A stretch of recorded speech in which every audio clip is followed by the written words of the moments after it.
Episode 1, The Deadfast Club. The season opens with a girl named Becky answering a mysterious phone call from an unknown number, and, of course, it's Ghostface asking her what her favorite scary movie is. Not playing games, she hangs up the phone and answers the front door to a trick-or-treater wearing a Ghostface mask for Halloween, and his name is Deion, and she gives him some candy. After leaving, Deion and his twin brother Marcus end up wandering into a junkyard where Marcus is attacked by a man with a hook hand, but Deion sprinted off.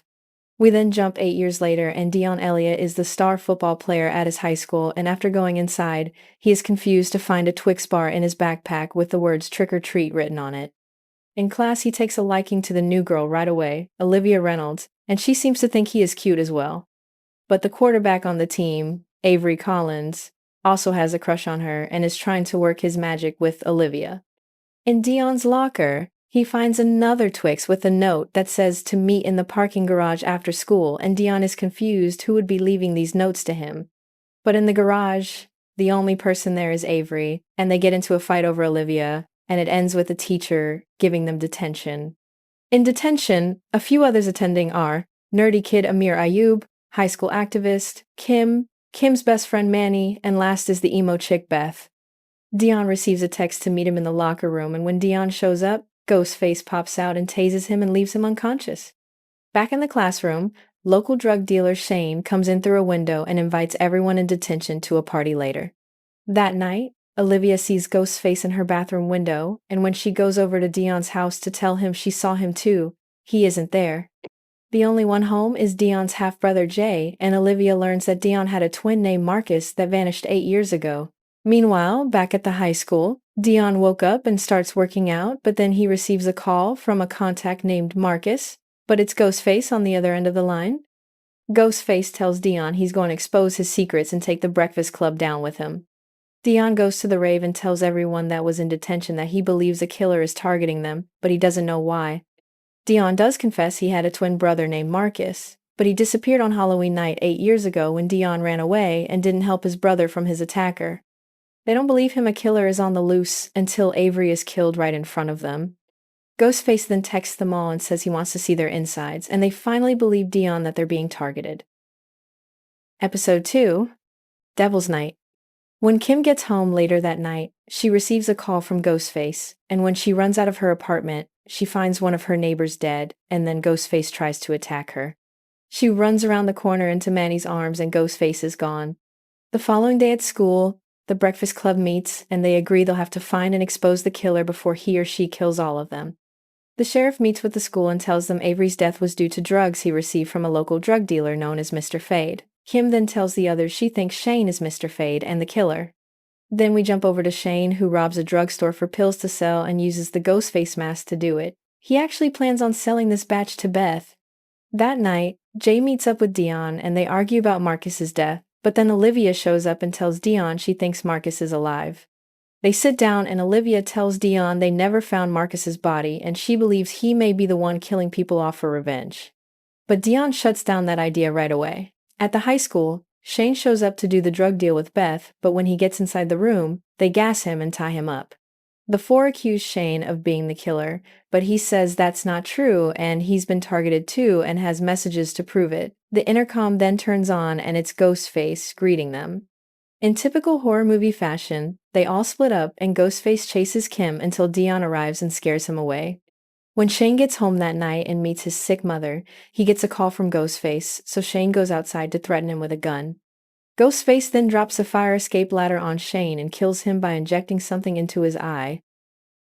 Episode 3, The Man Behind the Mask. At Deion's house one morning, his dad shows up, who is out of town a lot, but he wants to spend Halloween with his family, as that is the day Marcus disappeared. Jay doesn't get along with him, though, because he thinks he's a deadbeat and tells Deion not to fall for their father's lies. After Jay leaves, Ghostface calls Deion and tells him to go to the place Marcus disappeared from that Halloween night if he wants answers. At school, Deion asks if he can borrow Olivia's car, and she lets him, but after he leaves, she starts tracking the car on an app she has. Olivia convinces the others they need to follow Deion and back him up in case he is meeting with the killer.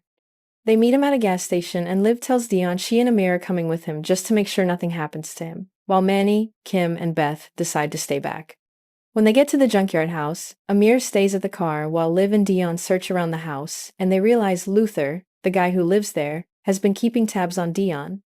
Outside, they hear Amir screaming, and when they run out, Luther is attacking Amir for being on his property. Deion just comes out and asks if he killed Marcus that night, and Luther says he only hurt Marcus because he was on his property, but he didn't kill him. Marcus ran and hid, so Luther let him go, but a few months later, he found Marcus's dead body in the trunk of a car there and he buried him. Luther then leaves Deion to mourn his brother, but when Luther walks back to his house, he is confronted and killed by Ghostface in a vehicle press. Meanwhile, Manny, Kim, and Beth crash their car into a cornfield, and when they split up to go find help, Ghostface shows up and burns Manny to death in the car, breaking Kim's heart. The episode ends that night with Olivia calling Deion, and she thinks Ghostface is one of them because they know every move they're about to make before they make it. Episode 4, Ports in the Storm. Kim goes to Manny's house and plans the visitation with his parents, but then she receives flowers with a note that says to pick one of the Breakfast Club to die next, or else she's dead. Kim shows the others the note, but this just causes them to fight with each other when Liv suggests one of them is the killer. Deion breaks it up and says they just need to stop playing his game and don't answer any calls or texts. That night, Kim calls Deion and tells him to stay away from Olivia because she's pretty sure she's the killer, but doesn't realize Deion is sitting right next to Olivia. Meanwhile, Beth and Amir hang out as they are starting to crush on each other, and Beth tells him she also believes Olivia is the killer because it just makes the most sense being the new girl and all. Deion went to Jay earlier in the night to get a gun for protection, but after Deion and Liv hook up, she finds the gun in his bag and asks him why he has it. He says for safety and then asks why she had a flower shop receipt in her bag. She promises she didn't send that note to Kim. At the school, Kim is on the rooftop reminiscing times with Manny, but then a jock, Hawkins, walks up to her and tells her he and Manny were secretly together and they hang out for a bit talking about Manny. At Olivia's house, her dad catches Deion with a gun and then puts him in his police car for a drive. They arrive at a place called Bear Park, and the sheriff tells Deion that Olivia has mental issues and that's why he wants Deion to stay away from her. She can be unstable. Ghostface then pops out, stabs the sheriff, and knocks Deion out. When he wakes up, he radios for help, but then sprints away because he knows how bad it would look. At Beth's house, Ghostface arrives, and when they split up and run away, Ghostface follows Amir and takes him out with ease. The rest of the Breakfast Club meet up in the front yard, and when they go inside, Beth is heartbroken to find Amir's dead body. The police are called to the scene, and then Deion is arrested on suspicion of attacking the sheriff in Bear Park. Episode 5, Blindspots. Olivia's dad is alive, but in stable condition, and the police have to release Deion from jail because they don't really have any evidence he did anything to the sheriff. Jay picks him up, and as they're driving home, Jay tells Deion about a party that night that is being thrown by Mr. Fade, and since Deion wants to find out who this Mr. Fade is, he asks Jay if he can work the party at the bar, and Jay says he can. Jay says he doesn't actually know who Mr. Fade is, though. Since they're working together now, they go do a pickup for Jay, and after Deion goes inside the stash house and comes back outside, he puts the product in Jay's trunk, but is shocked to see a Ghostface mask in the truck. He confronts Jay about it, and Jay says to come with him, and he'll get the answers he's looking for. At the party, Jay tells Deion Mr. Fade likes to throw costume parties, and that's why it was in his trunk. Deion once again asks to be introduced to Mr. Fade, and Jay asks him why he's so adamant about meeting this dude, and Deion tells him he believes Mr. Fade is the killer, or at least knows who it is, because why else would he throw costume parties where everyone wears Ghostface masks? Jay then comes out and tells Deion he is Mr. Fade now. It was Shane until he died, and Jay took over the mysterious persona because Mr. Fade was known as the best party thrower in town and there was money to be made.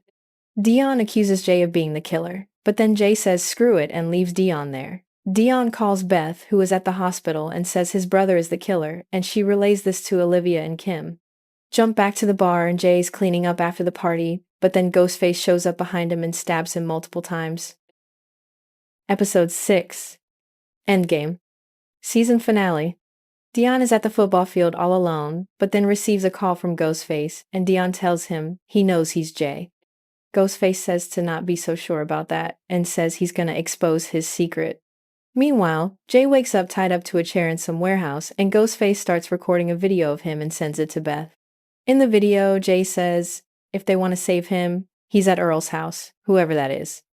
During halftime of the football game, Liv shows Dion the video, and then he tells her he thinks Ghostface is killing them because of a big secret of his. Liv then realizes he's actually Marcus, the other twin, and Dion was the one that disappeared that night. When he got home, his mom called him Dion and not Marcus, and he realized Dion was more well-liked, more popular, and better at sports, so he just kept pretending to be Dion. He then tells her he's gonna make it right, and he leaves to go find Jay while she gets Beth because Ghostface told her to meet in the library with the other girls. Dion goes to a truck stop where he finds Jay tied up in one of the trailers. He rescues him, and Jay tells him he knows that he's really Marcus, and he's not the only one that can keep a secret. Jay confesses to killing a few people as Ghostface, but he wasn't the only one wearing a mask, and he had an accomplice until they stabbed him in the back the night prior. Jay then dies before he can tell Dion who the other killer is. When Dion gets to the library at the school, he is shot by Beth right in the stomach. Beth then confesses to being Jay's accomplice, and she starts chasing Olivia around the school trying to kill her. Beth says she and Jay planned this whole thing out when Jay told her how much he hated what Marcus did, pretending to be Dion, and she's a horror fanatic and knew this was her time to shine as she was born to be a killer. She only turned on Jay because she could play it off that Jay was the killer and she killed him in self-defense. She's about to kill Liv until Dion shows up behind her and throws her through the rooftop down onto the basketball court. Kim then comes out and shoots Beth 3 more times, so she's definitely dead. The season ends a few months later where Dion is set to leave for San Diego State for a football scholarship and Olivia will be joining him. And that is it for Season 3 of Scream. Thanks for watching!